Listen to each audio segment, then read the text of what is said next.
Coba deh, ambil perumpamaan suami istri, ada salah, nggak minta maaf, nggak enak di rumah. Mau ngapa-ngapain nggak enak. Mau buka handphone nggak enak, mau mandi juga nggak enak, mau ngapain-ngapain nggak enak. Dan suasana itu akan cair secair-cairnya dengan sebuah kata sederhana. Minta maaf ya. Betul nggak Pak Hari? Tuh, beliau aja ngerasain tuh. Kalau sudah minta maaf ya Ma, manggilnya apa istri Pak? Mama, ya kan? Minta maaf ya Ma. Lalu istri kita dibuat lembut dengan kata-kata lembut suaminya. Ya, maafin juga ya Pak. Selesai Pak, semuanya jadi nikmat. Nah, perumpamaannya itu segampang itu sebenarnya. Makanya akhirnya ketika kita berdoa Rabbana wala tuhamilna ma la taqata lana bi wa'fu anna, maafkan ya Allah kalau ada yang nggak beres. Supaya nyaman itu kita rasakan dalam perjalanan kita menuju kepada Allah. Para ulama salaf itu mengatakan begini, Pak, yang termasuk musibah. Termasuk musibah itu apa? Kamu bertambah umur tetapi bertambah. Kamu bertambah umur tapi bertambah gelisahmu. Selamat datang di channel Tauhid Istiqomah. Semoga video ini bisa membawa berkah untuk kita semua. Amin. Kita tentunya paham sekali bahwasanya di antara problematika besar pada kehidupan kita sebagai orang yang beriman itu simple kalau kita mau membuka ilmu. Para ulama mengatakan problematika kehidupan kita sebagai makhluk itu cuma satu, yaitu ketika doa kita tidak lagi sakral, ketika doa kita tidak lagi mustajab di sisi Allah.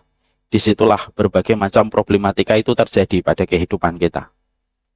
Kesulitan demi kesulitan akan kita dapatkan. Harapan demi harapan tidak akan pernah kita wujudkan dan tidak pernah kita peroleh ketika doa kita tidak lagi mustajab di sisi Allah. Kita bisa membayangkan kalau kita di dalam kita berdoa, karena kita senantiasa mendalami doa, senantiasa memperhatikan kekuatan doa, lalu doa kita menjadi mustajab. Kita tidak bisa membayangkan betapa mudahnya kehidupan yang kita lewati, betapa besarnya pertolongan yang kita akan dapatkan kalau doa kita sudah menjadi doa yang mustajab di sisi Allah. Karena memang doa itu merupakan senjata. Dan kalau kita tidak lagi mustajab doanya, berarti kita tidak memiliki senjata apapun pada kehidupan. Kita tidak bisa bayangkan kalau kita melewati hutan belantara dengan berbagai macam ancaman hewan buas, kalau kita tidak memiliki senjata.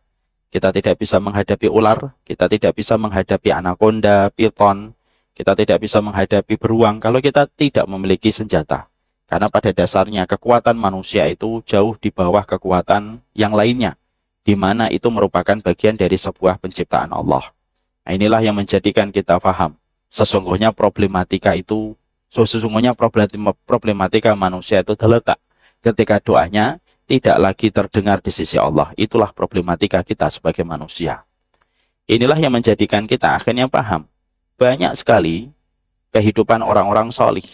Di dalam kehidupan yang telah mereka lewati, mereka mendapatkan pertolongan besar. Ya karena doa-doa yang mereka panjatkan kepada Allah. Doa itu kalau sudah bekerja, menuju kepada Allah, lalu didengarkan oleh Allah dan dikabulkan oleh Allah. Memberikan rezeki yang tidak pernah disangka-sangka dan memberikan sesuatu yang tidak pernah terduga. Kalau doa datang dari mereka yang layak didengarkan doanya. Kita tentunya mendapati Nabi Ayub. Sakitnya sakit yang berat. Tetapi beliau memiliki satu kekuatan doa. Di mana dunia medis pada saat itu tidak semaju hari ini. Tidak ada dokter, tidak ada pula rumah sakit. Nabi Ayub hidup dengan penyakit yang berat. Ketika kondisi medis masih sangat terbelakang. Tapi ternyata sesuatu yang melampaui pencapaian teknologi dan medis itu adalah doa. Ketika Nabi Ayub menderita penyakit lalu beliau berdoa, Inni masaniyal durru wa anta arhamur rahimin. Saya tertimpa penyakit ya Allah dan sesungguhnya engkau adalah zat yang maha penyayang. Maka beliau melazimi doa ini 18 tahun, kata Imam Ibnu Katsir. Dan doa ini terdengar di sisi Allah dan Allah sembuhkan. Padahal beliau hidup dengan penyakit yang berat ketika dunia medis tidak semaju hari ini. Itulah doa. Dan itulah yang menjadikan kita memahami betapa luar biasanya doa. Nabi Zakaria hidup pada zaman ketika teknologi tentang masalah janin dan rahim itu tidak semaju hari ini. Nabi Zakaria melewati angka 100 tahun bersama dengan Nabi Ibrahim pula. Diuji oleh Allah bagaimana mereka belum mendapatkan keturunan. Sampai akhirnya Nabi Zakaria tidak pernah kehilangan momen keyakinannya kepada Allah. Lalu beliau berdoa dengan sebuah doa yang indah. Ya man yarzuqu Maryam atamar fi ghairi awanihi farzuqni dzurriatan fi ghairi awani. Maka Nabi Zakaria itu berdoa, ketika doanya diambil dari apa yang beliau lihat dari kehidupan Maryam. Ketika Maryam itu selalu mendapatkan buah di mihrabnya. Buahnya itu merupakan bagian dari karomah yang Allah berikan kepada Ibunda Maryam. Buah yang didapatkan Maryam di mihrab itu selalu unik. Kalau musim panas, buah yang diberikan Allah kepada Maryam itu buah musim dingin. Kalau musim dingin, Allah memberikan hadiah buah dari surga dari buah-buahan musim panas. Maka Nabi Zakaria itu berdoa, "Ya Allah, Engkaulah yang memberikan rezeki buah kepada Maryam. Tetapi buah itu bukan pada masanya. Maka berikanlah kepadaku keturunan walaupun sudah tidak lagi masanya aku mendapatkan keturunan." Doa itu diucapkan Nabi Zakaria ketika beliau berusia lebih dari 100 tahun, Pak. Dan ternyata doa itu pun dikabulkan oleh Allah. Nah, inilah yang menjadikan kita semakin paham. Sebenarnya masalah kita bukan karena semata-mata ikhtiar kita kurang. Tapi mungkin doa kita yang belum mustajab. Saya agak kurang setuju kalau ada orang yang mengatakan proses tidak mengkhianati hasil. Belum tentu, Pak. Kalau memang Allah tidak menentukan, mau apa? Kalau kita sering mengatakan proses tidak mengkhianati hasil tidak mengkhianati proses, berarti kita menafikan bahwasanya Allah itu qadirun ala kulli syai'. Allah itu maha berkehendak. Dan salah satu kehendaknya Allah diberikan kalau doa kita mustajab. Nah, inilah yang menjadikan kita paham berdoa itu merupakan bagian dan hajat terbesar pada kehidupan manusia. Dan sesungguhnya doa itu memberikan kepada kita seluruh perkara yang kita inginkan akan Allah berikan ketika doa kita mustajab. Tentunya kita paham inilah yang menjadikan kita meneruskan kembali kajian kita doa 40 Rabbana. Kenapa membahas doa, Ustadz? Kenapa tidak membahas sholat? Kenapa tidak membahas fikih? Ya, karena itu yang tadi saya sampaikan. Karena persoalan besar pada kehidupan kita, yaitu adalah doa kita yang sekarang belum mendapatkan nyawa ilmu pada doa yang kita panjatkan. Dan akhirnya menjadi penyebab banyaknya masalah yang kita jumpai pada kehidupan. Semoga Allah senantiasa menjadikan doa kita mustajab dan semoga kita senantiasa diberikan hidayah untuk berdoa. Inni la ahmilu hammal ijabah walakinni ahmilu hammad doa. Perkataan indah Umar tidak bosan kita dengarkan ketika Umar itu mengatakan, "Aku ini tidak pernah khawatir kalau doaku belum dikabulkan oleh Allah. Tapi aku khawatir kalau aku tidak lagi mendapatkan hidayah untuk senantiasa berdoa dan meminta kepada Allah." Berdoa, karena berdoa itu ibadah. Maka meminta apa saja yang merupakan bagian dari doa itu dicatat oleh Allah merupakan bagian dari ibadah. Berdoalah, karena sesungguhnya doa, kalaupun Allah tidak kabulkan segera, instan, sesuai dengan apa yang kita minta, akan dicatat oleh Allah menjadi pahala-pahala yang Allah kumpulkan di dalam pundi kebaikan yang kita petik pada kehidupan di akhirat. Makanya ada satu riwayat, manusia di pengadilan Allah mendapatkan tambahan pundi pahala. Dia berkata, "Dari mana pundi pahala ini ya Allah?" Lalu Allah berfirman, "Ini adalah doa-doa yang kamu panjatkan ketika di dunia. Aku tidak kabulkan segera untuk kamu di dunia. Aku tahan untuk di akhirat. Yudakhiruha fi akhiratihi.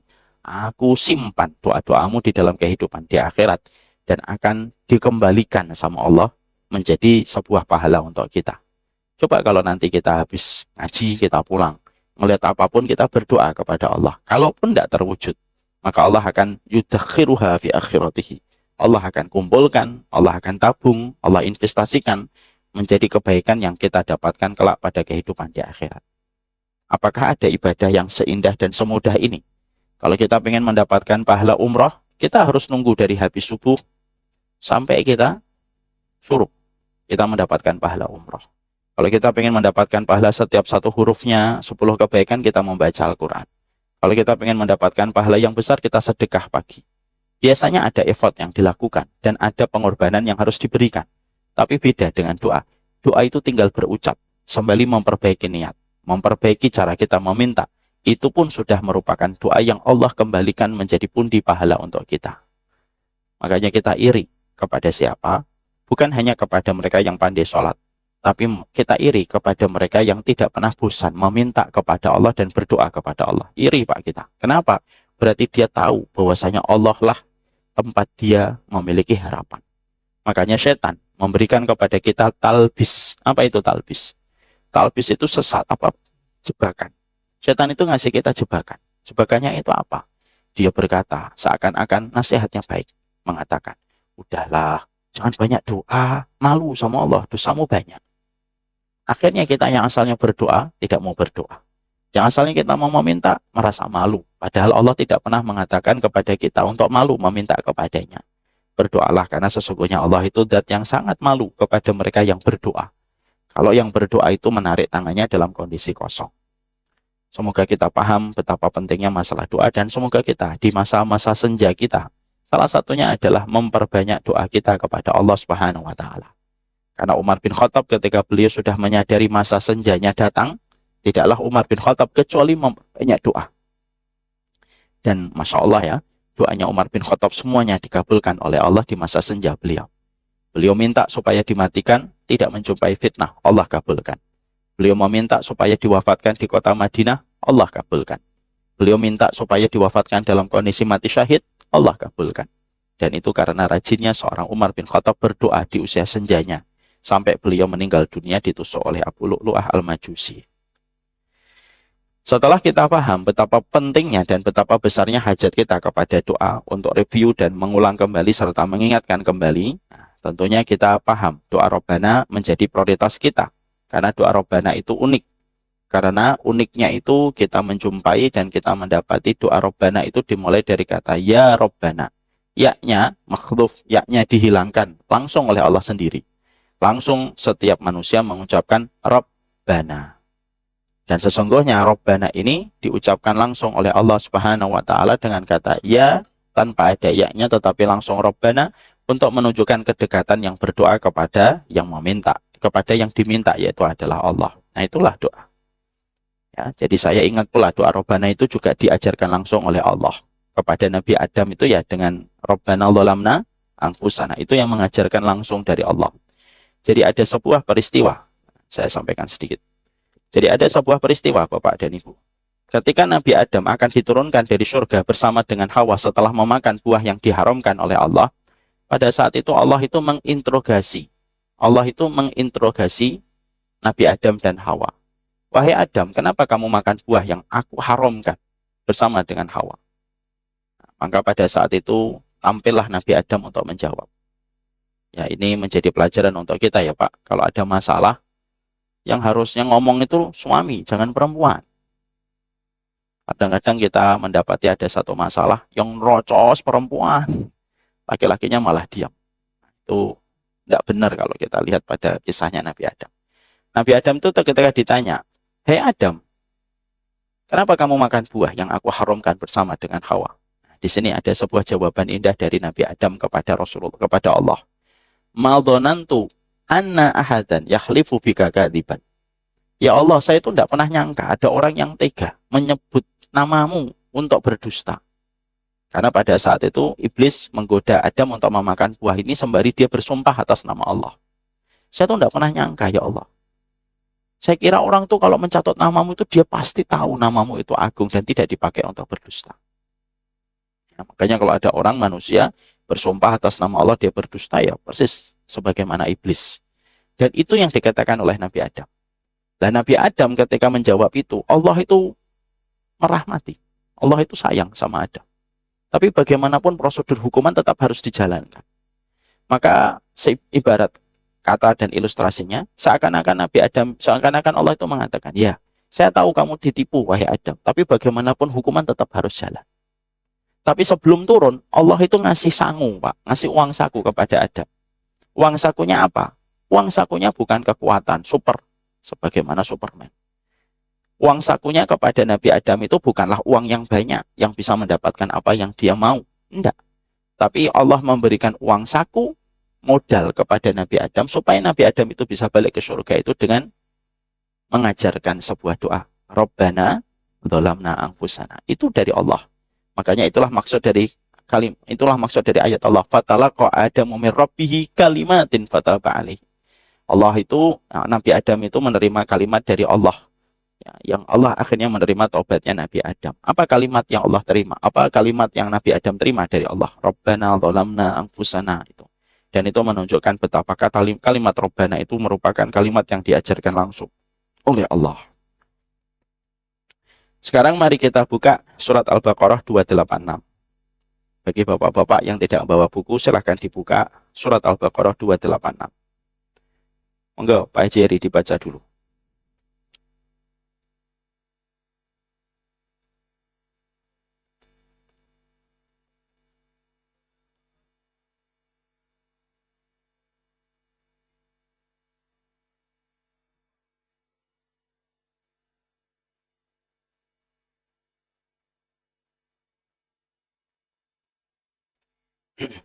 Ya.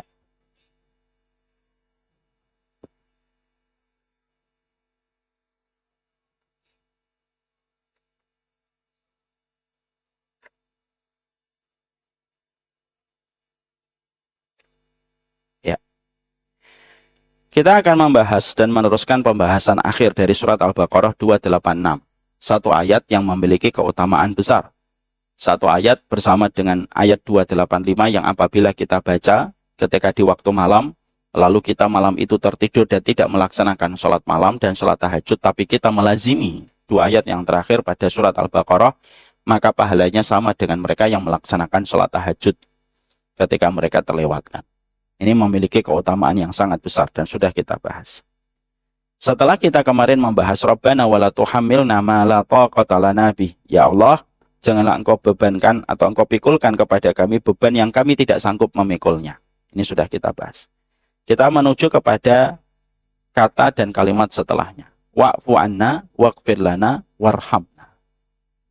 Jadi setelah kita menyatakan kepada Allah bahwasanya kita meminta kepada Allah supaya Allah tidak memikulkan beban ujian yang tidak memikulkan beban ujian kecuali sesuai dengan kemampuan kita. Tentunya kita tahu betul di antara beban yang Allah berikan kepada kita banyak sekali beban yang tidak terselesaikan dengan benar dan baik oleh kita. Ada beban ujian yang kita tidak mampu menyelesaikan dengan utuh. Ada beban ujian yang ternyata kita salah di dalam pengamalan ilmunya. Ada beban ujian yang ketika kita menyikapinya di awal-awal kita sempat guncang dan lain sebagainya. Karena kondisi manusia ketika mereka mendapatkan beban ujian itu manusia itu beragam. Dan tidak setiap manusia itu mereka ketika menyelesaikan beban ujian yang Allah pikulkan itu terselesaikan dengan baik. Karena kita mengetahui betul ada banyak sekali beban ujian yang Allah timpakan kepada kita. Kurang maksimal kita menyelesaikan setiap beban ujian itu. Ataupun terkadang tidak disertai dengan ilmu yang sempurna di dalam kita menyelesaikan beban ujian itu, maka kalimat setelahnya itu adalah wa'fu anna waghfir lana warhamna. Ini 3 kata. Ini sebenarnya satu kesatuan, Pak. Yang harusnya kalau kita bertaubat kepada Allah tidak dipisahkan. Sekarang mari kita bedakan fungsinya. Apa itu wa'fu anna waghfir lana warhamna? Kenapa kok bergandengan terus? Dan ini pula gandengan yang kita pakai kalau kita menyolatkan orang yang meninggal dunia. Maka akhirnya kita akan mendapati perjumpaan dari perkataan para ulama. Para ulama itu mengatakan, arti dari wa'fu anna itu artinya adalah semoga dosa kami dihapus oleh Allah. Jadi semoga dosa kita itu dihapus oleh Allah. Itu artinya maafkan. Jadi artinya ketika kita melakukan sebuah dosa, lalu dosa itu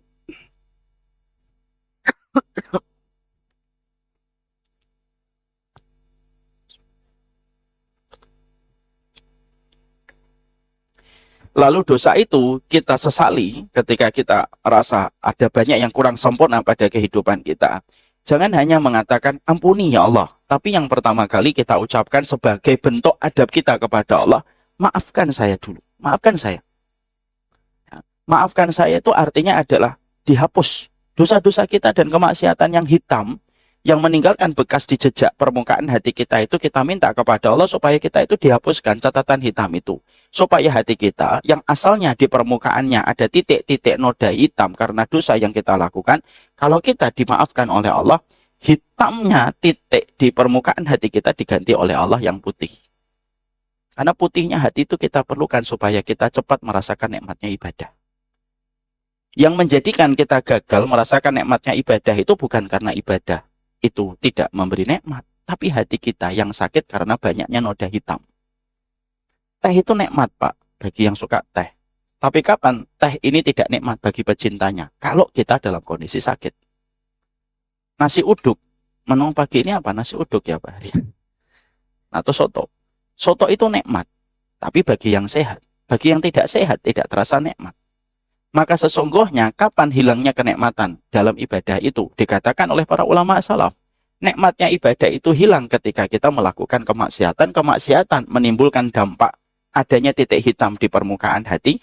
Titik hitam itu yang mempengaruhi syaraf untuk bisa menerima respon kenikmatan atas ibadah yang dikerjakan. Karena ibadah itu dahsyat, Pak. Berdampaknya pada kehidupan kita. Karena yang menyulitkan kita itu ya dosa itu. Hidup itu gampang, Pak. Tapi yang menyulitkan kita itu ya dosa dan kemaksiatan. Laki-laki dan perempuan rukun, tiba-tiba dia selingkuh berzina dengan perempuan lain. Apa yang terjadi? Sulit dia menemui istrinya, sulit menemui anak-anaknya. Tapi kesulitan yang dia dapatkan bukan karena Allah yang menyulitkan. Dia sendiri dosanya yang menyulitkan. Ada orang hidup tenang, diberikan oleh Allah sesuai dengan takaran yang terbaik. Dia lalu tidak sabar mengambil riba dan akhirnya malamnya tidak bisa tidur nyenyak ketika harus memikirkan hutang. Yang membuat hidup susah itu, yang membuat hidup itu sulit dan susah itu dosa kita, kata para ulama. Makanya akhirnya dosa itu yang akhirnya membuat kesulitan demi kesulitan itu terjadi dan menimpa pada kehidupan kita. Hitamnya dosa itu berdampak sampai kepada seluruh kehidupan kita, kan Pak? Imam Ibnu Qayyim itu mengatakan kalimat yang bagus sekali, Pak, untuk menjadi perenungan kita sebelum kita melakukan dosa. Terlebih dosa yang dilakukan di masa tua itu menunjukkan berarti kita tidak mengenal Allah. Ketika semakin tua, semakin rajin kita masih melakukan dosa. Imam Ibnu Qayyim itu berkata, dampak dari dosa itu sampai batu yang putih ketika diturunkan oleh Allah dari surga pun bisa terkena dampak hitam dari perbuatan dosa yang dilakukan manusia. Dan itu Hajar Aswad. Bagi kita yang pernah melihat gambar dan image dari Hajar Aswad, hitam, Pak. Tapi sebenarnya batu itu ketika pertama kali diturunkan, kata Rasulullah, ya, batu itu putih, Pak. Tapi terus menjadi hitam karena dosa yang dilakukan manusia. Jadi dosa yang dilakukan manusia itu seibaratnya karambol, Pak. Dia kena, lalu mantul lagi kemana-mana dia, dosa itu. Dan akhirnya yang merusak seluruh sendi pada kehidupan kita adalah dosa yang dilakukan manusia. Hitamnya, apa putihnya batu dari surga. Itu pun terkena dampak dari kemaksiatan dan dosa yang dilakukan manusia. Maaf ya, bukan berarti yang hitam itu banyak dosa. Jangan gitu. Jadi ini menunjukkan kepada kita bahwasanya Imam Ibnu Qayyim itu mengatakan dosa itu merusak semua kebaikan dan kemudahan di dalam kehidupan manusia. Tingginya manusia yang asalnya 60 hasta pun diturunkan oleh Allah disebabkan karena dosa. Makanya akhirnya ketika kita menjumpai berbagai macam efek dari dosa itu membuat titik-titik hitam di permukaan hati kita. Dan titik hitam itu yang membuat syaraf nikmatnya hati menikmati ibadah itu menjadi hilang. Maka ketika kita mengucapkan wa'fu anna, itu artinya maafkan ya Allah, supaya dosa yang tadi hitam meninggalkan jejak di hati kita diganti oleh Allah menjadi putih. Ya. Makanya kalau kita memahami dan mentadaburi ketika membaca iftitah, Allahumma ba'id baini wa baina khotoyaya kama ba'ata bainal masyriqi wal maghrib. Terus kita meminta kepada Allah, jauhkanlah kami dari dosa sebagaimana engkau menjauhkan antara timur dan barat. Sebagaimana engkau membersihkan pakaian putih dari kotorannya. Itulah kata wa'fu'an itu di situ. Allah membuat sebuah perumpamaan yang gamblang. Dan itu tergambar pada doa iftitah. Ya Allah, bersihkanlah kami dari dosa sebagaimana engkau membersihkan pakaian putih dari kotorannya. Maka sesungguhnya fungsinya kalau kita berdoa wa'fu anni, itu artinya apa? Supaya hitamnya permukaan hati menjadi putih kembali sebagaimana baju yang putih ketika disucikan dan dibersihkan kembali. Makanya kita membaca di dalam dzikir ketika pertengahan Ramadan apa? Allahumma innaka afuwun tuhibbul afwa fa'fu anni. Kenapa kita membaca itu? Karena tidak ada satu bulan yang paling banyak Allah membebaskan manusia dari api neraka kecuali bulan Ramadan dan yang kedua bulan Dzulhijjah. Jadi wa'fu anna itu yaitu maafkan kami supaya hati kita yang hitam kembali putih, Pak. Seiring kita jujur meminta kepada Allah supaya Allah itu memaafkan kita dan hitamnya titik permukaan hitam itu menjadi putih. Allah seiring kita meminta maaf kepadanya, seiring itu pula Allah mengembalikan nikmatnya kita. Bapak lagi bertengkar, saya bertengkar dengan Pak Heri misalkan. Auzubillahi min dzalik contoh. Itu kan menjadikan akhirnya suasana tidak nyaman. Saya masuk masjid ketemu Pak Heri ngambil soft kanan, saya ngambil soft kiri. Ya, beliau ngambil soft tengah, saya ngambil soft kiri. Dia di kamar mandi, saya pura-pura muter, Pak, misalkan. Karena apa? Kondisi ketika kita punya salah itu membuat tidak nyaman. Tapi kalau kita jujur datang kepada Pak Hari meminta maaf, maaf ya Pak Hari. Pak Hari tersenyum. Ana maafkan Ustaz. Maka kondisinya itu apa? Nikmat kembali Pak. Makan bisa nikmat kembali, ngobrol bisa nikmat kembali, interaksi menjadi hangat kembali. Kenapa? Ketika kata maaf itu sudah diberikan. Bapak dan ibu, suami istri, ketika bertengkar, kita menghadapi suasana yang tidak nyaman di dalam rumah. Mau makan jadi nggak enak. Di dalam kamar, istri kita lewat, semuanya diam, tidak bertegur sapa.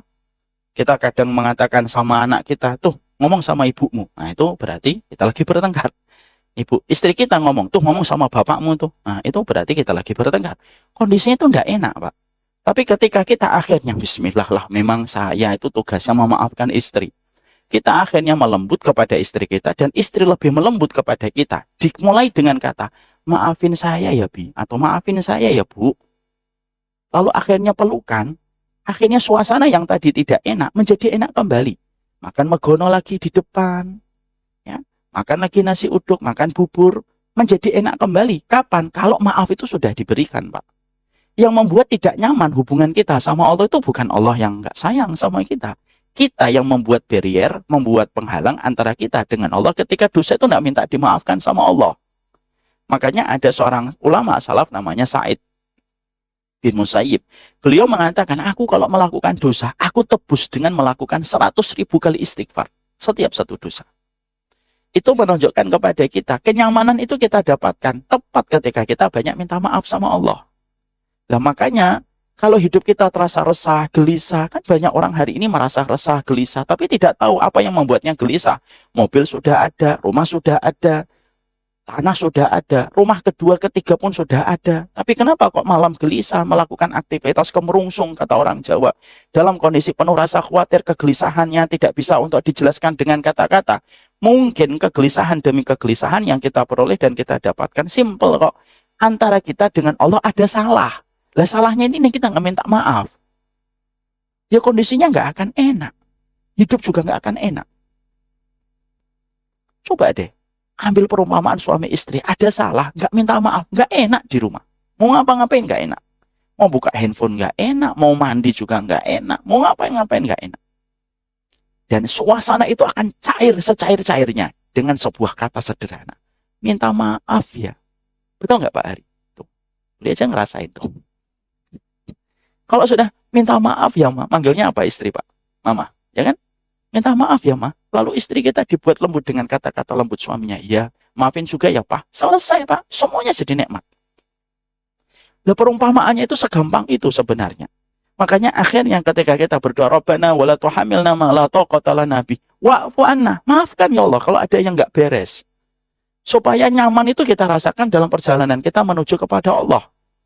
Para ulama salaf itu mengatakan begini Pak, yang termasuk musibah itu apa? Kamu bertambah umur tetapi bertambah gelisahmu. Padahal kamu akan berjumpa dengan Allah. Pak Hari umurnya berapa? 49. Pak Ujang berapa Pak Ujang? 57. Masya Allah. Kaget saya. Kayak 56 antum. Maka 57 berarti perjalanannya Pak Ujang itu sudah 57 tahun menuju kepada Allah. Perjalanannya Pak Hari 49 tahun menuju kepada Allah. Kan semakin dekat waktu pulang itu kan semakin harusnya kita tenang Pak. Kalau ada waktu pulang kok nggak tenang pasti ada apa Pak? Kan ada salah. Contoh kita kalau pulang waktu SD. Masih ingat waktu SD Pak? Waktu SD itu kalau diberitahu bisik-bisik sama kakak kelas. Kita lagi ada rapat. Senang atau tidak senang? Senang Pak. Jam 9 saya pulang. Ditungguin itu jam 8.55, bentar lagi 5 menit lagi. Lalu jam 9 betul, jarosnya, belnya, sekolahan, senang Pak kita pulang. Tapi kalau ada orang pulang pagi, jam 9 dia sedih. Kenapa? Pasti ada salah dia dengan bapak ibunya. Makanya pulang itu jadi nggak senang. Maka itulah yang menjadikan kita paham. Orang itu kalau semakin tua harusnya semakin tenang. Kenapa? Hari perjumpaan telah dekat. Pulangnya itu telah dekat. Nah, kalau ada di antara manusia di usia senjanya di atas 40 tahun kok dia gelisah, dan kegelisahan itu nggak bisa dijelaskan Pak, maaf ya, orang gelisah itu nggak semua dijelaskan. Imam Ibnu Qayyim berkata tidak semua kegelisahan itu bisa dijelaskan. Makanya di dalam Islam ada namanya hamun, ada namanya hazanun. Hamun itu kegelisahan dari masa lalu, hazanun kegelisahan di masa mendatang. Tapi kadang-kadang tidak bisa dijelaskan. Kenapa sih Pak gelisah? Uang ada, rumah ada, anak sehat, kok gelisah? Saya nggak bisa ngomong kenapa gelisah. Itu namanya hamun dan hazanun. Dan itu biasanya di para ulama akhirnya dibedah. Itu disebabkan apa? Kita tidak minta maaf sama Allah. Kondisi jadi nggak enak. Dan itu yang harus kita pahami. Kenapa kita mengatakan wa'fu anna? Sama ini kalau kita mensolati orang ketika meninggal dunia. Ya, Allah apa? Allahumma firlahu warhamu wa'afihi wa'fu anhu. Ada kata wa'afihi wa'fu anhu. Maafkan ya Allah, hapus dosanya supaya dia ketika di alam barzah itu tenang. Kenapa? Doa yang hidup ketika meminta sama Allah supaya dia dimaafkan sama Allah. Jadi tenang dia menghadap kepada Allah. Hari pulangnya itu menyenangkan. Ya? Jadi kalau misalkan ada orang pagi-pagi dibentak-bentak sama ibunya sekolah dia nangis terus malas pulang. Tiba-tiba jam 11 ibunya nelpon. Maafin mama ya nak, tadi pagi marah-marah lagi capek mama. Akhirnya yang tadi malas pulang jadi senang untuk pulang. Siap mah, nggak apa-apa, saya tetap akan pulang kok. Senang dia pulangnya. Dan itulah sederhananya kalau kita memahami kata wa'fu anna. Maafkan ya Allah, yang hitam-hitam ini jadi putih. Kalau hitam jadi putih enak. Pakaian putih Pak. Bapak kalau suka pakaian putih, orang yang suka pakaian putih, biasanya apa? Merasa tidak nyaman pakai pakaian putih. Kalau sudah ada nodanya, nggak enak rasanya. Nggak nyaman, apalagi kalau bagian leher ini sudah hitam gitu. Walaupun disetrika, tapi kalau nodanya masih ada, mau nggak kita pakai? Nggak mau Pak. Walaupun pembantu kita sudah saya setrika, sudah saya kasih pengharum. Tapi kalau hitamnya masih ada, nggak nyaman dipakai pakaian putih itu. Kapan pakaian putih itu nanti terasa nyaman untuk kita pakai? Ketika nodanya sudah dikucek, hilang. Enak pakai pakaian putih. Akhirnya apa? Akhirnya pakaian putih itu terasa nikmat. Itu yang Allah pilih ketika Allah mengajarkan kepada nabinya untuk mengajarkan kepada kita. Bersihkanlah dosa saya, maafkan sebagaimana engkau membersihkan pakaian putih dari kotorannya. Karena pakaian putih yang bersih itu selalu menjadi pilihan bagi setiap orang yang suka warna putih. Mobil putih itu nggak enak Pak, kalau sudah ada nodanya Pak. Nggak usah mobil Pak, nggak usah pakaian. Mobil aja kalau kotor kita nggak nyaman kok. Kita rela bawa ke tempat cucian, 1 jam kita nungguin, antri pun kita jabanin. Kenapa? Karena nggak nyaman. Naik mobil, di situ ada sampah. Terus di luarnya bodinya kotor. Nggak nyaman, Pak. Karena Allah itu sudah memberikan kita contoh. Kamu rumahnya kotor, nggak nyaman. Kamu punya salah, nggak nyaman. Pakaian putihmu ada noda, kamu nggak nyaman. Sebagaimana itu pula yang harus kita tumbuhkan. Dosa itu harusnya tidak membuat nyaman. Makanya kita berhajat kepada ampunan. Makanya kita mengatakan wa'fu anna. Sampai di sini kita paham ya. Jadi arti wa'fu anna itu apa? Maafkan, dihapus. Terus waghfir lana. Lah waghfir lana itu apa Ustaz? Waghfir lana itu begini Pak. Waghfir lana itu karena dosa itu selalu ada konsekuensinya Pak. Jadi jangan dikira dosa itu tidak ada konsekuensinya. Enak betul. Setiap dosa pasti ada konsekuensinya. Tidak ada dosa yang tidak ada konsekuensi. Sebagaimana ketaatan itu pasti ada konsekuensinya. Makanya kita tidak boleh merasa aman dari hukuman Allah. Karena dosa yang kita lakukan itu selalu mengundang ancaman hukuman dari Allah. Makanya inilah yang menjadikan kita akhirnya memahami surat Al-A'raf ayat yang ke-99. Dibaca Pak Heri. Surat Al-A'raf 99.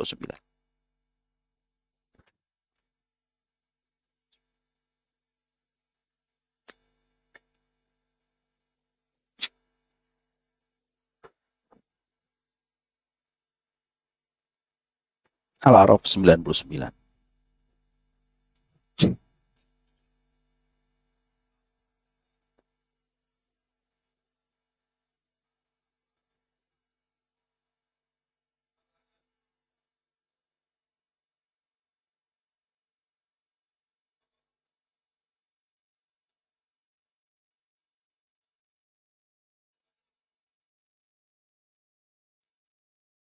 Ya.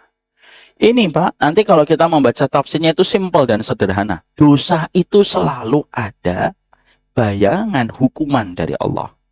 Kita kerja di perusahaan, kita melakukan kesalahan dan kesalahan itu kalau berat ada SP1, SP2 sampai SP3. Sama Pak. Salah satu di antara kelalaian manusia hari ini, Dia itu ketika tenang melakukan dosa itu kenapa? Karena dia merasa bahwasanya Allah itu tidak akan memberikan konsekuensi. No, tidak bisa. Hidup itu pilihan dan setiap pilihan itu ada konsekuensinya. Ya kalau kamu zina dengan perempuan lain, naudzubillah min dzalik, kamu dicabut nikmatnya dari pasangan yang halal. Dijauhkan hatimu dari hati anakmu. Itu konsekuensi, Pak. Kalau urusan makan ada konsekuensinya, urusan minum ada konsekuensinya, urusan dosa pun ada konsekuensinya. Maka Allah itu menggunakan kalimat pertanyaan pada surat Al-A'raf 99. Emang kamu merasa aman gitu dari hukumanku? Tidak ada yang merasa aman dari hukumanku kecuali orang-orang yang merugi. Artinya, dosa itu ada ancaman hukuman, Pak. Apapun itu. Kita merendahkan orang lain, ada hukumannya, Pak. Saya sudah pernah menyampaikan di sini kan kisahnya seorang ulama besar Abdullah bin Sirin, Pak. Gara-gara ngebully. Gara-gara ngebully, masih ingat saya sampaikan Abdullah bin Sirin ulama besar. Gara-gara dia ngebully seorang anak muda yang banyak hutang. Lalu dia itu ngebully dengan perkataan, ya gharim, orang yang banyak utang. Lu perkataan itu sudah diucapkan puluhan tahun, Pak. Ketika Muhammad bin Sirin masih muda. Muhammad bin Sirin itu akhirnya merasakan dampak dari ucapan itu ketika tua.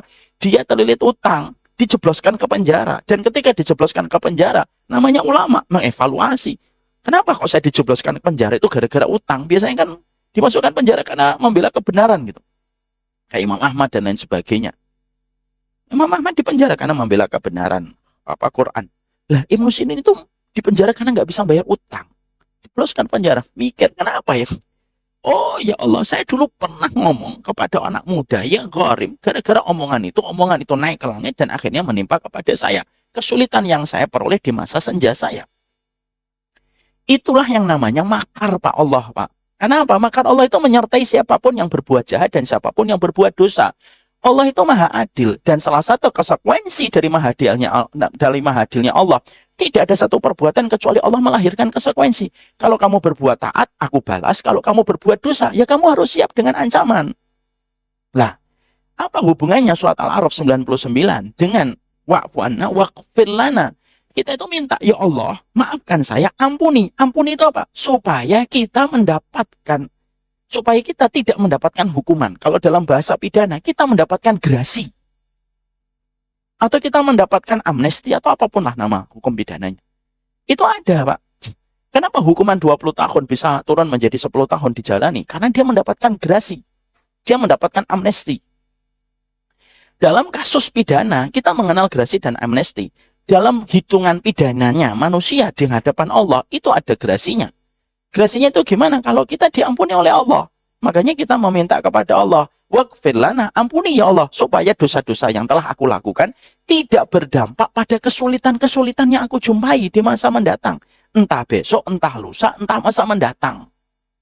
Jadi fungsinya waghfir lana itu apa? Supaya kita tidak perlu merasakan pahitnya balasan adab dari Allah. Gara-gara kita menggampangkan dosa itu. Makanya akhirnya orang yang sering meminta pertolongan sama Allah itu diberikan oleh Allah kemudahan. Makanya betul kata Rasulullah, man aktsara minal istighfar ja'alallahu min kulli dikin haraja. Tidaklah orang yang memperbanyak dia minta ampun sama Allah kecuali yang sempit dilapangkan oleh Allah. Kan gitu, di penjara sempit lalu mendapatkan gerasi, lapang Pak keluar dari penjara. Dan itu fungsinya waghfir lana. Ampuni kami ya Allah, maafkan kami, ampuni kami. Terus yang ketiga, yaitu adalah warhamna. Itu satu kesatuan itu. Wa'fu anna, waghfir lana, warhamna. Warhamna itu rahmati kami. Rahmati itu artinya apa ya Allah? Artinya itu gini. Setelah kita meminta maaf, dihapuskan gerasinya, lalu timbulnya rasa rahmat orang yang menghukum kepada orang yang dihukum. Itu namanya rahmat. Warhamna itu namanya. Makanya akhirnya kalau betul-betul kita dimaafkan oleh Allah, diampuni oleh Allah dan dirahmati oleh Allah, dosa kita pun dijadikan oleh Allah menjadi kebaikan. Mari kita buka di dalam surat Al-Furqan ayat 70. Coba dibaca Pak Ujang gantian. Surat yang ke-25. Surat Al-Furqan.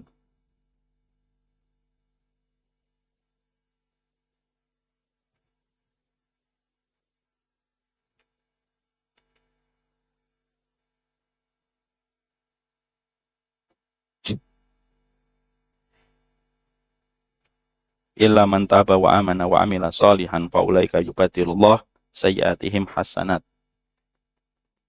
Minasyaitonirrajim. Bismillahirrahmanirrahim. Illa man taba wa amana wa amila amalan salihah fa ulaika yubadilullahu sayyi'atihim. Iya, betul. Ya kan? Fa ulaika yubadilullahu sayyi'atihim hasanat wa kana Allahu ghafurur rahima. Ghafurur rahim. Wa kana Allahu ghafurur rahima.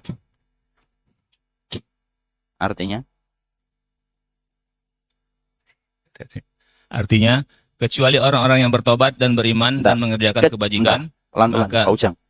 Pelan-pelan. Ingat, umurnya 57, pelan-pelan. kecuali orang-orang yang bertobat. Dulu. Illa man taba. Kecuali orang bertobat. Berarti orang bertobat itu pelaku dosa. Betul, pelaku dosa. Terus kalau tobatnya, dia illa man taba, kecuali orang tobat. Lalu dia beriman. Maksudkan, pelan-pelan. Kecuali orang yang bertobat dan beriman dan mengerjakan kebajikan. Ya, mengerjakan kebaikan. Setelah dia bertobat, dia beriman sama Allah yang Maha Pengampun, artinya tidak sama sekali ragu Allah mengampuni dirinya. Lalu dia beramal solih, mengganti keburukan dengan kebaikan. Lalu, maka kejahatan mereka diganti Allah dengan kebaikan. Fa'ulaika yubadilullah sayyi'atihim hasanatin. Ini artinya rahmat, Pak. Bapak bisa bayangkan, ada orang makan riba, banyak, sampai miliaran, setelah itu tobat. Dia bertobat. Betul-betul dia bertobat. Lalu dia melakukan kebaikan. Maka catatan ribanya yang miliaran itu diganti oleh Allah menjadi pahala sebagaimana pahala sedekah. Itu namanya rahmat, Pak. Ada fulan berzina, lalu dia bertobat. Lalu kalau dia bertobat, lalu Allah terima tobatnya dan masukkan dia ke surga karena tobatnya dari zina, Pak. Padahal maaf, belum tentu orang yang tidak berzina belum tentu masuk surga. Ada orang kayak Ma'is bin Malik, dia berzina. Quran masih turun. Sudah berzina, Quran masih turun, hidup pada zaman Rasulullah, dia berzina, Pak. Oh, masih berzina, Quran masih turun, Nabi masih hidup. Tapi setelah itu dia bertobat. Lalu ketika meninggal dunia, kata Rasulullah, dia mendapatkan surga, dan kalau diberikan izin memberi syafaat, dia bisa memberi syafaat kepada seluruh penduduk Madinah. Itu namanya rahmat. Apa itu rahmat? Dosamu akan diganti oleh Allah, dikonversi menjadi kebaikan kayak sampah yang dikonversi dan diolah menjadi produk yang bisa dijual dan komoditi yang bisa dijual. Itu, Pak. Artinya rahmat itu apa, Ustaz? Artinya rahmat itu kayak mesin yang ada di tempat pembuangan sampah yang mengubah sampah menjadi komoditi. Itu nanti artinya rahmat. Belum tentu orang yang melakukan dosa langsung mendapatkan rahmat. Ada yang cuma dimaafkan sama Allah. Ada yang dimaafkan dan diampuni oleh Allah. Ada yang pula yang dimaafkan, diampuni dan mendapatkan rahmat. Itu namanya rahmat, dan rahmat itu mahal sekali harganya, Pak. Ada saya kemarin mendengar di sosial media, ada seorang Australia atau di Inggris gitu. Dia itu kerja di Toshiba besar, Pak. Lah, beberapa teman-teman karyawan di Toshiba itu tuh Muslim. Qadarullah dia nggak punya keluarga. Tapi dia ngelihat amalan dan aktivitasnya Muslim itu akhirnya dia jatuh hati sama Muslim. Akhirnya masuk Islam. Belum sampai 24 jam, malamnya kena serangan jantung meninggal dunia. Padahal Islamnya baru tadi pagi. Itu rahmat, Pak, namanya. Paham di sini, Pak? Jadi kalau udah dapat rahmat tuh gede banget. Makanya ditaruh paling belakang. Kenapa nggak ditaruh di paling awal, Ustaz? Langsung warhamna wa'fu anna wa'ghfir lana. Enggak gitu kaedahnya. Maafkan dulu, ampuni dulu, baru rahmat. Rahmat ini paling gede, Pak. Bapak ingat dulu pernah megang perempuan dengan tanpa hak gitu ya, sebelum pernikahan. Lalu kita bertobat, dan betul-betul kita bertobat. Minta maaf, minta diampuni, dan minta rahmat. Maka semua catatan dosa hitam yang pernah dicatatkan oleh malaikat Atid, itu langsung diganti, dipindah ke malaikat Raqib. Jadi ada yang namanya perpindahan dosa menjadi sebuah kebaikan. Makanya Allah menyatakan, fa'ulaika yubaddilullah. Yubaddil itu dari kata badala, yubaddilu, diganti langsung oleh Allah. Sayyi'atihim, seluruh keburukan itu, menjadi apa? Hasanat. Yang menarik adalah sayyi'at disebut dalam bentuk plural, hasanat disebutkan dalam bentuk plural, Pak. Sayyi'at itu dosanya banyak, digantinya apa? Bukan dengan hasanah. Enggak, Allah enggak menyebut hasanah. Sebagaimana dosamu banyak, digantinya dengan kebaikan yang banyak. Makanya sayyi'at itu jamak taksir, hasanat itu jamak taksir. Kalau kata Imam Ibnu Katsir. Dan ini puncak rahmat, Pak. Makanya akhirnya kenapa kita berdoa, Rabbana Allahumma rahmataka arju fala takilni ila nafsi tarfatainin. Rahmatmu yang aku harapkan. Lah rahmat dalam konteks pendosa itu apa? Kalau kamu pendosa, kok dapat rahmat, dosamu itu diganti oleh Allah menjadi sebuah kebaikan. Berdasarkan jumlah banyaknya dosamu, berdasarkan gantinya sebanyak jumlah dari dosamu itu. Seimbang, Pak. Beda dengan sampah ya, Pak. Oh, tadi kan kita ambilkan ilustrasi aja. Sampah, kita mengelola saat misalkan 10 kilogram, yang bisa dijadikan komoditinya tidak 10 kilogram, paling-paling 1 kilogram. Kalau ditimbang komoditi yang bisa dijual dari sampah. Kalau di sini, enggak, Pak. Dia seimbang dia. Hasanatmu, sayiatmu berapa? Sayiatmu itu keburukanmu berapa? 200. Maka digantinya hasanatnya pun 200. Kapan? Kalau dapat rahmat. Makanya akhirnya nanti di akhirat kalau sudah dapat rahmat, dosa kita ditutupi, Pak, sama Allah. Kan ada orang yang Allah ceritakan, yang Rasulullah sampaikan ceritanya begini. Ada orang melakukan dosa, dipanggil sama Allah, ditutup sama Allah menjadi ruang privasi antara Allah dengan fulan itu. Ini dosamu, dia memandang dosanya sepanjang mata. Betul ya Allah, itu dosa saya. Betul nggak ini dosamu? Dosa saya ya Allah. Ya sudah, karena kamu sudah aku ampuni, aku maafkan, aku ampuni, aku rahmati. Dosanya itu lalu dirubah oleh Allah menjadi kebaikan. Itu namanya rahmat.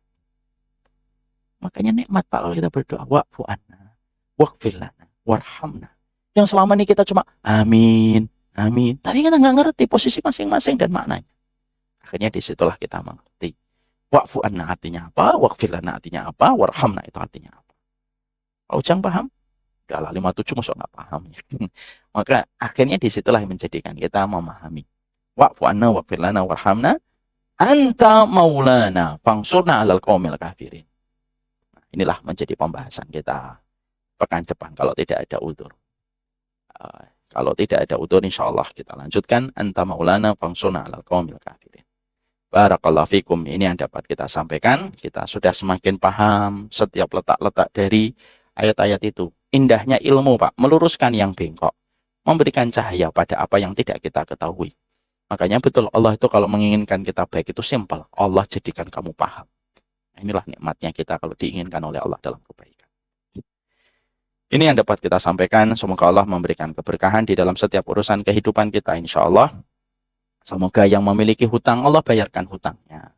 Semoga yang masih terlilit riba, Allah hentaskan dia dari riba itu. Dan semoga dia dimaafkan, diampuni, dan dirahmati oleh Allah. Bagi yang belum memiliki keturunan, semoga Allah memberikan kepadanya keturunan. Bagi yang belum memiliki jodoh, semoga Allah dekatkan jodohnya dan Allah nikahkan. Jangan hanya dekatkan, kalau dekat itu belum tentu berjodoh. Semoga Allah dekatkan dan Allah nikahkan dengan seseorang yang baik dan tepat. Dan semoga Allah merahmati kita dan semoga pertemuan indah setiap pagi semacam ini akan menjadi sebuah perjumpaan kita di atas dipan di surga kelak. Amin, insyaallah. Ini yang dapat saya sampaikan. Tidak ada pertanyaan? Ada pertanyaan? Silakan.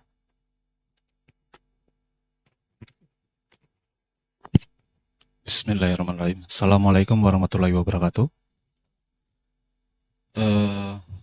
Ingin bertanya Ustadz terkait ayat terakhir yang tadi disampaikan Al-Furqan ayat 70.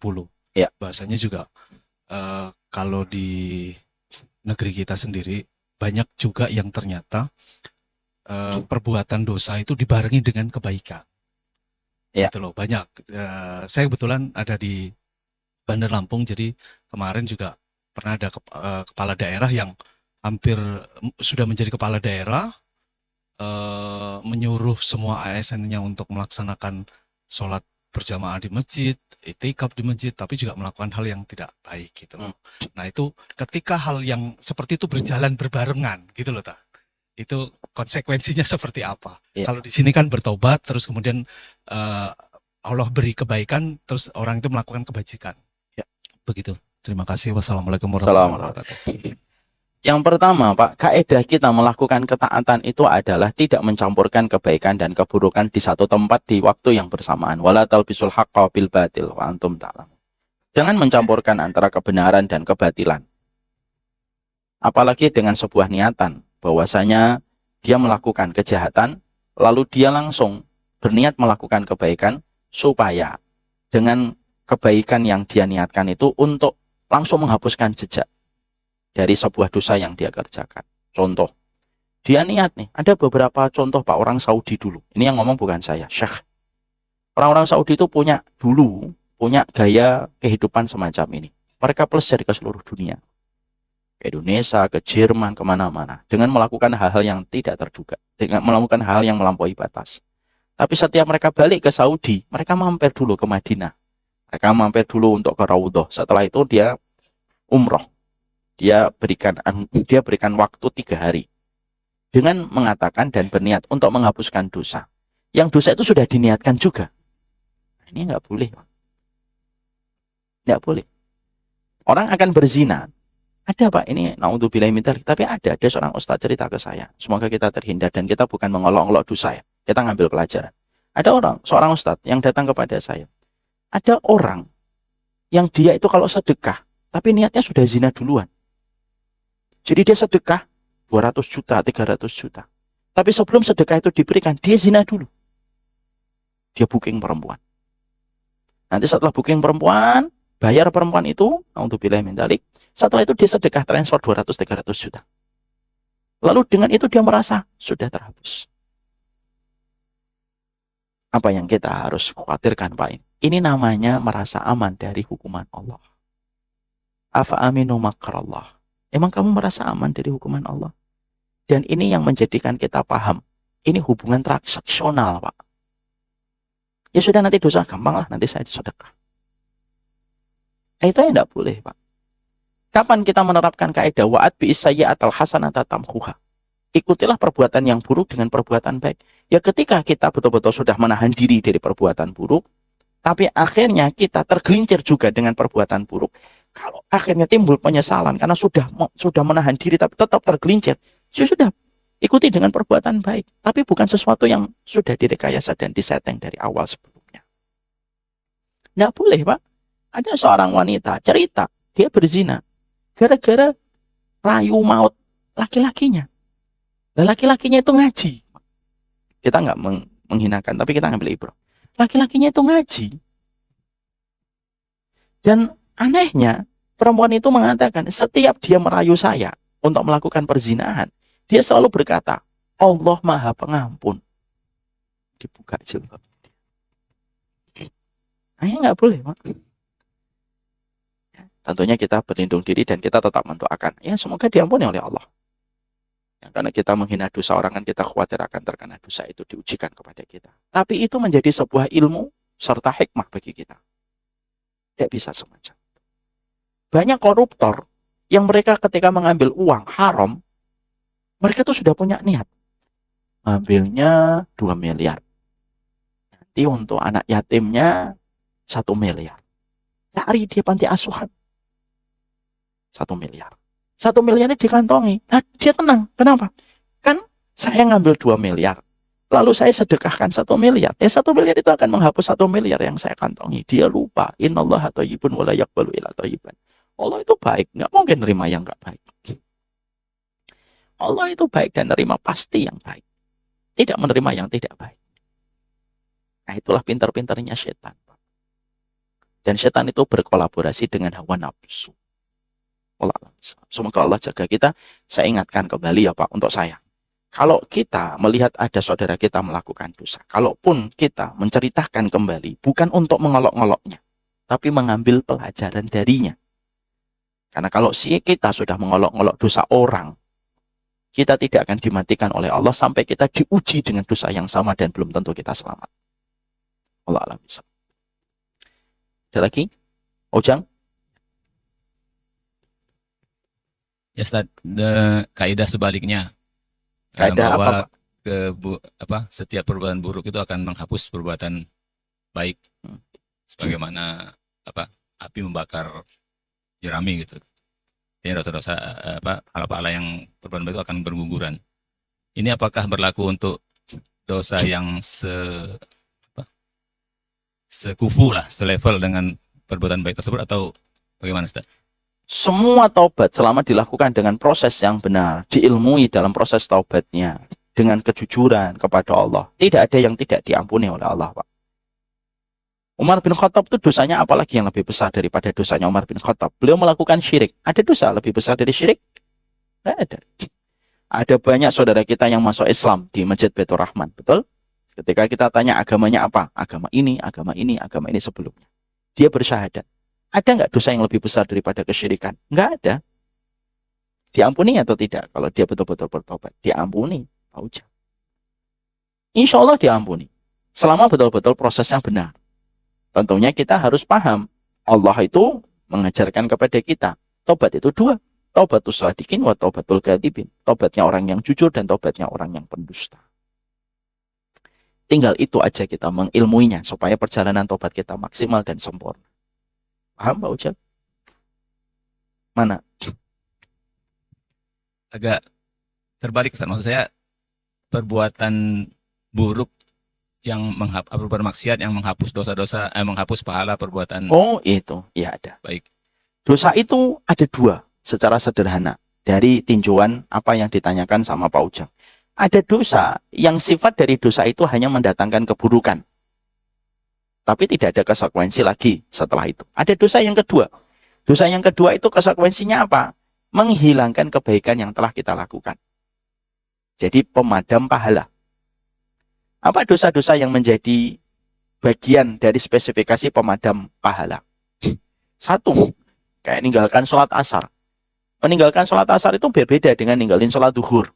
Sama-sama dosa besar. Tapi kalau meninggalkan sholat asar, plus ada tambahannya. Man taraka sholatal asar faqad habita amaluhu. Orang yang meninggalkan sholat asar itu bukan hanya dosa besar, tapi seluruh amal kebaikannya pada hari itu dihapus sama Allah. Tapi maaf ya, jangan sampai nanti Bapak kalau ada yang sudah ketinggalan sholat asar, ya sudahlah maghrib isya sekalian, enggak dihapusin. Maka itu termasuk salah satu dosa yang mendatangkan pemadam ketaatan.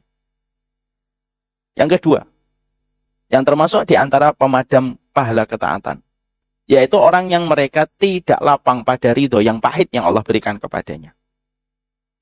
Lau anfaqta misla jabala Uhudin ma qabilallahu minka hatta tu'mina bil qadari khairu wa syarri. Kalau kamu infak satu gunung Uhud emas, misalkan Pak Ujang, Freeport itu miliknya Pak Ujang. Lalu Pak Ujang infakkan untuk Masjid Baitur Rahman dan Samila misalkan. Dah, Freeport semuanya untuk masjid. Maka Allah tidak ada hajat menerima. Allah tidak ingin menerima. Sampai orang yang berinfak itu memiliki keimanan kepada takdir, baik takdir dalam konteks yang manis ataupun dalam konteks yang pahit. Makanya mencela takdir itu buruk sekali. Mencela takdir itu buruk banget. Makanya kadang-kadang kita tidak sadar kalau ada yang bertengkar terus mencela takdir. Coba dulu saya nggak ketemu kamu. Tidak boleh gitu. Karena mencela takdir. Kalau sudah takdir pahit, terima. Jangan dicela. Karena mencela takdir yang buruk itu menghapuskan amal kebaikan kita. Yang ketiga, orang yang hobinya melakukan dosa, di saat dia meninggalkan dosa itu bukan karena Allah, tapi karena pandangan manusia. Ketika manusianya sudah hilang, orang-orangnya nggak ada, dia melakukan dosa. Itu termasuk salah satu di antara dosa yang menghapuskan amal kebaikan yang dilakukan manusia. Makanya Allah mengatakan ada orang yang nanti membawa pahala sebesar gunung Tihamah. Fayaj'alallahu haba'an mansura. Dijadikan oleh Allah seluruh amal kebaikannya itu bagaikan debu yang berterbangan. Sauban, budaknya Nabi, tanya, siapa itu ya Rasulullah? Itu adalah orang yang mereka sholat kayak kamu, puasa sama kamu, sedekah sama kayak kamu. Kecuali idza khallu bimaharimillah. Kecuali kalau mereka sudah sendirian, nggak ada orang, celingok kanan kiri nggak ada orang, intahakuha. Kalau sudah sepi, nggak ada orang, dia melanggar semua kemaksiatan dan dosa. Karena apa? Meninggalkan dosanya bukan karena takut sama Allah, tapi karena takut pandangan manusia. Itu termasuk salah satu dosa yang bisa menghapuskan amal kebaikan. Ada 4, 5, 6, 7, kapan-kapan kita bahas. Paham Pak Ujang? Barakallahu fikum. Pertanyaan Pak Ujang mewakili pertanyaan-pertanyaan yang lainnya. Insya Allah kita lanjutkan. Anta maulana. Artinya anta maulana itu apa? Kenapa disebut maulana? Kenapa nggak disebut anta rabbuna? Nah itu yang akan menjadi penjelasan kita. Ini yang dapat kami sampaikan pada pertemuan hari ini. Semoga Allah memberkahi kita. Subhanakallahumma wa bihamdika. Asyhadu an la ilaha illa anta. Astaghfiruka wa atubu ilaika. Ini yang dapat saya sampaikan. Saya mohon maaf atas segala kesalahan dan kekurangan. Assalamualaikum warahmatullahi wabarakatuh.